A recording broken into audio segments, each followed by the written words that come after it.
तो गाइस सबसे पहले बात करते हैं ओडिन फोर्स के ओरिजिन की। तो गाइस ओरिजिन के हिसाब से ओडिन के दो भाई बिली और बी थे, जिन्होंने फ्रॉस्ट जायंट ymir को हराने के बाद फायर डीमन सर्टर को भी चैलेंज कर दिया था। और ऐसा उन्होंने इसलिए किया था क्योंकि सर्टर फ्यूचर में 9 रैम्स को डिस्ट्रॉय करने वाला था। और ओडिन ने जब सर्टर से इस बारे में पूछा था तो उसने भी ये बात मानी थी कि हाँ वो ऐसा करेगा और अपनी स्वॉर्ड ऑफ डूम और इटर्नल फ्लेम के साथ 9 वर्ल्ड्स को डिस्ट्रॉय कर देगा। तो ओडिन ने उस टाइम यह सोचा कि क्यों ना सर्टर से उसकी इटर्नल फ्लेम को ही ले लिए जाए और उसकी स्वॉर्ड को भी तोड़ दिया जाए ताकि वो ऐसा कर ही ना सके। लेकिन ये सब इतना आसान नहीं था क्योंकि सर्टर भी डीमन किंग था और फिर वो अपनी इनफाइनाइट डीमंस की आर्मी को ओडिन और उसके भाइयों पर छोड़ देता है। तो उन्हें रोकने के लिए विली और वी आर्कटिक के रेजिंग स्टॉर्म्स को समन करते हैं ताकि फायर डीमंस की आर्मी फ्रीज हो जाए और ऐसा करने में वो कामयाब भी रहे। फिर बारी आती है खुद फायर डीमन सर्टर को हराने की, लेकिन सर्टर के आगे तीनों भाई मिलकर भी उसे हरा नहीं पा रहे थे। तो उन्होंने एक पावरफुल फाइनल ब्लो के साथ सर्टर की स्वॉर्ड को ही तोड़ दिया। बिली को तो लगा था कि ये उनकी जीत है, पर ओडिन को पता था कि सर्टर फिर से उनके पीछे जरूर आएगा। तो इसीलिए उन्होंने सर्टर से उसकी इटर्नल फ्लेम को भी छीन लिया ताकि वो वापस भी आए तो वो बहुत कमजोर हो। फिर ओडिन एसगार्ड वापस जाने के लिए पोर्टल की तरफ जाने लगते हैं, लेकिन उनके पीछे सर्टर एकदम से उठ खड़ा होता है और ओडिन को मस्फेल्हाइम के रियल्म से नॉकआउट कर देता है। उसके बाद जब ओडिन दोबारा होश में आए तो मस्फेल्हाइम के रियल्म की एंट्रेंस जा चुकी थी और ओडिन के पास उनके दोनों भाइयों की कंबाइंड पावर भी आ चुकी थी और उसी कंबाइंड पावर ने ओडिन फोर्स को क्रिएट किया था। पर ओडिन को इस बात से यह जरूर पता चल गया था कि उनके दोनों भाई विली और वी जिंदा नहीं हैं। तो गाइस ये थी वो स्टोरी जिसमें बताया गया था कि कैसे ओडिन के पास ओडिन फोर्स आती है। अब बात करते हैं ओडिन फोर्स काम कैसे करती है। तो गाइस ओडिन के पास ओडिन फोर्स तब तक रहती है जब तक वो जिंदा रहें, मतलब उनके मरने के बाद ओडिन फोर्स खुद ब खुद एसगार्ड के नए किंग को पास हो जाएगी। और कॉमिक्स में ओडिन फोर्स मैक्सिमम टाइम थोर को पास होती है और एक बार ये लोकी को भी पास हो चुकी है जब उसने एसगार्ड पर रैग्नारोक को शुरू किया था। और गाइस कई हद तक ये ओडिन पर भी डिपेंड करता है कि किसे वो ओडिन फोर्स पास करना चाहते हैं, बस वो एसगार्ड का किंग और ओडिन के बच्चों में से एक होना चाहिए। अब बात करते हैं ओडिन फोर्स की पावर्स की। तो गाइस ओडिन फोर्स ओडिन को बहुत सारी पावर्स देती है, लाइक कॉस्मिक एनर्जीज को मैनिपुलेट करना, माइंड्स को रीड करना इवन अक्रॉस अदर डायमेंशंस, ऐसे फोर्स फील्ड क्रिएट करना जिन्हें तोड़ना नियरली इम्पॉसिबल हो और अपने साइज को छोटा या बड़ा करना। और अगर बात करें बेसिक पावर लेवल्स की तो वो भी ओडिन फोर्स के साथ इंक्रीज हो जाते हैं। इवन एक बार तो ओडिन ने एक नई गैलेक्सी भी बना दी थी और उसे बाद में डिस्ट्रॉय भी कर दिया था।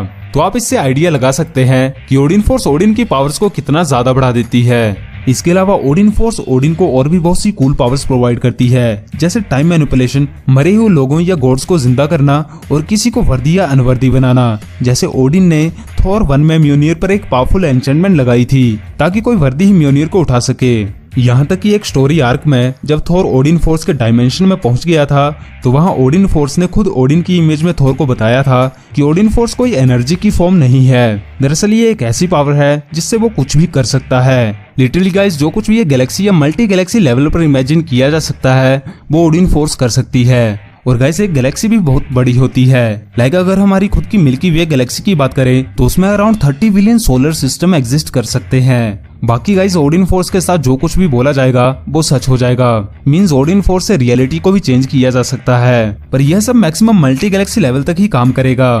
मींस अगर कोई यूनिवर्सल लेवल का विंग ओडिन फोर्स को चैलेंज कर दे तो Odin force at the end हार जाएगी, क्योंकि ओडिन फोर्स की एक ड्रॉबैक है कि इसके वेल्डर को हर बार इसे रिचार्ज करने के लिए ओडिन स्लीप में जाना पड़ता है और ओडिन स्लीप में इसका वेल्डर एक मोर्टल की तरह ही कमजोर होता है। तभी तो ओडिन को ओडिन स्लीप के टाइम खुद की प्रोटेक्शन के लिए डिस्ट्रॉय आर्मर की जरूरत पड़ती है, जो ओडिन की हर खतरे में प्रोटेक्शन करता है। और गाइस कॉमिक बुक का डिस्ट्रॉय आर्मर मूवी के डिस्ट्रॉय आर्मर के कंपैरिजन में बहुत ज्यादा स्ट्रॉन्ग है, तो उन दोनों को कंपेयर मत कीजिएगा। तो इसलिए गाइस जब ओडिन और गैलेक्टस की फाइट हुई थी तो ओडिन ने गैलेक्टस को भी थोड़े टाइम के लिए नॉकआउट कर दिया था, पर जैसा मैंने कहा ओडिन फोर्स को रिचार्ज करने के लिए ओडिन को फिर से ओडिन स्लीप में जाना पड़ा, क्योंकि गैलेक्टस एक यूनिवर्सल बीइंग था तो उसे हराने के लिए ओडिन को उनके हर एक पंच में फुल ओडिन फोर्स का होना जरूरी था और ऐसा वो एक ही बार कर सकते थे। इसीलिए ये ओडिन फोर्स की एक बहुत ही बड़ी ड्रॉबैक है, वरना अगर ओडिन स्लीप की जरूरत नहीं होती तब हम ओडिन को गैलेक्टस के लेवल के नजदीक कंसीडर कर सकते थे। पर इसके अलावा कॉमिक्स में ओडिन ने थैनोस और सिल्वर सर्फर को भी एक साथ बिना थके अकेले ही रोक दिया था और वहाँ दूसरी तरफ थैनोस बिल्कुल ही थक चुका था। पर गाइस इन्फिनिटी वॉर के हिसाब से देखें तो ट्रेलर में हमने देखा था कि थैनोस के पास कम से कम 4 इन्फिनिटी स्टोन्स तो जरूर होंगे, तो क्या फिर भी थोर ओडिन फोर्स के साथ थैनोस को रोक सकता है? तो गाइज मुझे यह नहीं पता कि थोर उसे हरा सकता है कि नहीं, पर थैनोस को एक कड़ी टक्कर जरूर मिलेगी, क्योंकि गाइज थैनोस तभी आधे यूनिवर्स को चुटकियों में डिस्ट्रॉय कर सकता है जब उसके पास सारे इन्फिनिटी स्टोन्स होंगे, क्योंकि गमोरा ने भी यही कहा था। तो मतलब 5 स्टोन्स के साथ ऐसा करना पॉसिबल नहीं होगा। और वैसे भी गाइज कॉमिक्स में भी इन्फिनिटी स्टोन्स को पूरी तरह तभी इस्तेमाल किया जा सकता है जब वो सभी इकट्ठे हों। तो अगर एक स्टोन की भी कमी थैनोस के पास हुई तो वो थैनोस के लिए एक वीक पॉइंट होगा। तो इसलिए ये कहीं ना कहीं लगता है कि अगर थॉर के पास ओडिन फोर्स हुई तो वो थैनोस को इन्फिनिटी वॉर के एंड में कड़ी टक्कर दे सकता है, क्योंकि गाइज ओडिन फोर्स भी बहुत बड़ी पावर है। पर गाइज हम सभी को पता है कि इन्फिनिटी स्टोन्स ओडिन फोर्स से भी बहुत पावरफुल हैं, लेकिन जैसा मैंने कहा कि एक स्टोन की भी कमी थैनोस के लिए एक वीक पॉइंट होगा और एवेंजर्स और ओडिन फोर्स थॉर के लिए एक प्लस पॉइंट। इसके अलावा गाइज आपको बाकी के डाउट्स क्लियर करने के लिए मेरी पिछली वीडियो देखनी पड़ेगी और वो आई बटन पर शो हो रही होगी, आप वहां से उसे देख सकते हैं।